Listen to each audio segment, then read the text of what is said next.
We'll call this meeting to order and adjourn to closed session.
Okay, we are back from closed session. Announcements from closed session. Pursuant to Government Code Section 54953, Subdivision C3, the board provides this oral summary of the salary and/or fringe benefits for the executive position of the library director.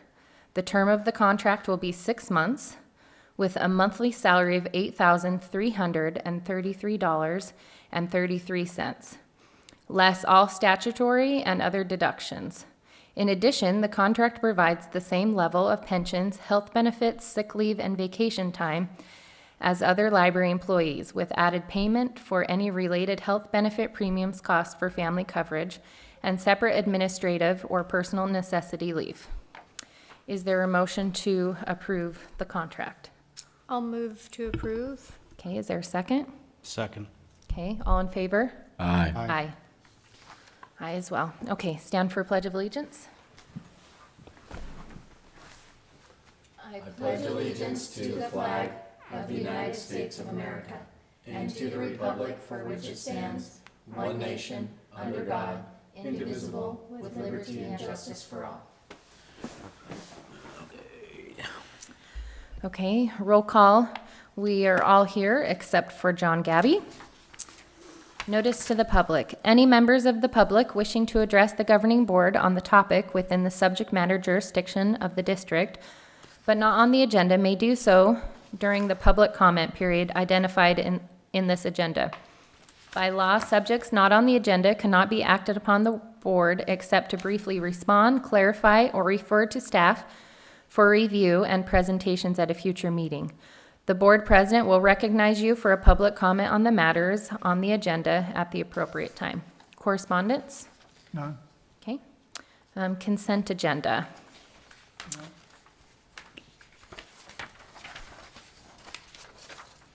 Okay, public comment. And we have none. And do we have any presentations? No. Okay. Director's report. Okay, I think everyone has a flyer that has our summer shows coming up for the Summer Reading Club. When we talked about it before, I had thought all the programs were going to be on Thursday, but some of the performers we had to reschedule till Monday. There's 3 of those. All the shows are 10:30 except for the one, Elephant and Piggy, starts at 11. But those will be starting soon. I'm talking with somebody in the city, actually with 3 people in the city, to see if we can expand the concrete pad that's right outside the children's room where the programs take place. I'm hoping they'll let us pour some more concrete out there before the programs get started. Because last year, the biggest one was 150 people, and we only have 80 chairs, and so that means 70 people are just standing out under the tree. So it'd be nice to have something a little better than that. That's great. So we'll see. I don't know if that's going to happen or not, but so far it sounds like it will. We're starting the Lunch at the Library program on June the 5th as well. It's at 11:30. It's open to any kids that are under 18. No questions are asked. We don't really check into whether the kids are needy, quote unquote, or not. And kids from out of town can come too. It's not just for Dixon kids. If people find out about it, they can come and get a free lunch with us. And that goes from June 5th through the 21st of July at 11:30 every weekday. So the link to the Dixon Tribune Index went up on the website this week, so that's available for everybody to look at. I've gotten comments from people at the Historical Society that think it's great, and a couple of them have shared things that they looked up and found. So we'll start publicizing it more, but I kind of wanted them to get first dibs at it and kind of use it because they were the ones that were really the most interested in it, at least vocally. But I think we'll start publicizing it once we make sure that there aren't any real bugs that we don't know about. And so then that will continue to be updated as new microfilm comes in. So usually they come in every quarterly, and then we send them to a place for microfilming, and then they'll upload it to the database. Okay, great. Okay, is that it? Yeah, that's it for that. Well, I would ask, so when does the actual children's summer reading program begin? Summer Reading Club, it starts the last week of May. Oh, okay, I don't know the exact date. okay, but- okay, great. I understand you had a visit to Gretchen Higgins today. Can you tell us about that? Oh, Jim did. Or Jim did? He went, he said that he talked to 3 different groups. I think he said 500 kids were there. Let's see how he put it. Kindergartners and first graders, he said, were interested but weren't really sure what it was all about. The first and second graders, no, the second and third graders were interested and knew what it was all about. And then the older kids knew what it was all about but didn't seem as interested, was how Jim put it. What exactly was he presenting or discussing? Or Just talking about how the Summer Reading Club works, talking about the different prizes and the different programs, handing out flyers, and he's going around to all the schools to make a visit before the Summer Reading Club gets started. Oh, good. Okay. Okay. Okay, ongoing business. Budget? Or Yeah, 1718? I was asked last time to bring some figures for the budget. The accountant looked into it. The COLA raise is 0.3%. It should cost the library $1,300 a year to give that to all the employees. The new minimum wage law goes into effect next January. It'll cost us an additional $1,100. It only affects the pages at the library, but their rate goes from $10 an hour to $10.50. I think I mentioned last time that I was hoping to add the one librarian to a 25-hour-a-week with benefits position. That'll cost us $14,000 to add her, but it gives us much better continuity, and it'll replace 3 different people that we had working part-time. You guys okayed the accountant's raise last time. That'll be an additional $22.75 for the year. And as far as big projects, I'm hoping we can get a new self-check machine that was budgeted for this year, but then we ended up having to put in new air conditioning and heating unit. It cost about the same amount, so I put it off till next year. And I'd like to look into getting new carpet and tile for the library too. Okay. And we should have the budget available next time for people to vote on. Okay. Okay. And that will have all the expenditures that you're planning to, including all the raises and the COLAs and? Yeah, all that's Okay. incorporated. Okay. So. But it still looks like we're under budget for the year. Yeah, for sure. Let me get the exact numbers here. With 83% of the fiscal year done, we've spent 76% of the salaries and benefits budget and only 60% of the services and supplies. Great. The one thing that doesn't show up here that's expensive is the Pedro's contract, the Moreno Construction. Right. That was for $26,000. That was just sent in this week to be paid to him. So that'll make a little bit of difference in the services and supplies budget, but not enough to really push us anywhere close to going over budget. Wow. Nice. So is there any more board comment on that matter? No. Okay, so discussion of future governance of the library. Well, this one was tabled last time, You're since right. Catlin wasn't here. And I submitted this to the attorney, and Yeah, per request. one of the attorneys came up and answered questions on the 3 main questions that we had about reforming the commission. So I hope everyone's had a chance to kind of look through these. Yeah, I thought the language in here was interesting when it talks about that the board actually delegates the authority to operate the library. So we weren't really ever looking at somebody to advise or assist. We were looking at somebody to operate the library with a commission. So in sort of my vision of what I think we need is another set of eyes on everything that we're doing, not somebody to, I mean, unless we decide that, if we decide, I think that we want to segregate the library board and the school board, which we could certainly decide we want to do, then I think that there ought to either be, you know, an elected library board, or we ought to, you know, work with the city in some way to come up with a different format. But I think if we want to stay as the library board and the school board, what I'm sort of pushing is an idea that we have more than the 5 of us looking at the information that, you know, whether it's the budget or, you know, acquisitions or the Miller Building or all those sorts of things, that there's sort of an advisory body, which I assumed was the commission's role until I read this and realized that the commission actually Delegate governed. the power, yeah. Right, the commission actually governed the library. Yeah, I don't know. So, you know, maybe it's a subcommittee or maybe it's something else, but I don't know that it's a commission that's not accountable to the voters that governs the library. Yeah, so we weren't necessarily wanting to give up the authority of the Right. library unless we voted in, you know, Right. had another election but just more eyes, right? Right. So, Right, some assistance, I think, with the things that are important, and that I just feel like as a library board member, I'm not as steeped in as I should be.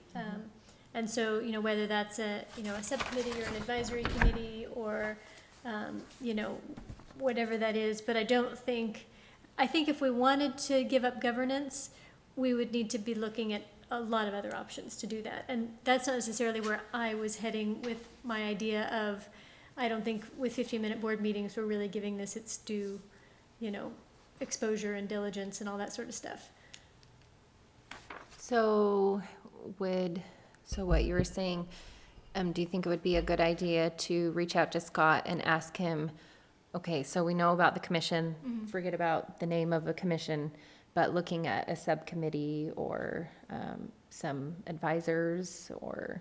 I think it would be worth it only because of what we found or what I learned in this. Otherwise, I would say that we probably can set up a subcommittee, but I wasn't aware of the way that that it read in terms of the commission. So, Like, that's kind of what we were looking at is having the commission be the subcommittee. Subcommittee, right. Okay. Yeah, but Yes. they basically can't do that is the point, right? right. And so so I guess my question back to Scott then would be, can we, you know, do we have the authority to set up a subcommittee to advise us? I think we probably have that power. I would think so too, but I think we should check. We should know, yeah, that's fine. no. The next other question too, Calvin, would be then, do we try to pursue separation in an elected body, other elected body? Well, you know, the only, and we've. We'd talked- have to go change the thing, right? Yeah, the only problem with that I see is that it's, you know, the registrar of voters has told us it's about $30,000 per election cycle that the library board would be on the hook for. Yeah. So, and of course, if nobody runs, which, you know, is a definite possibility,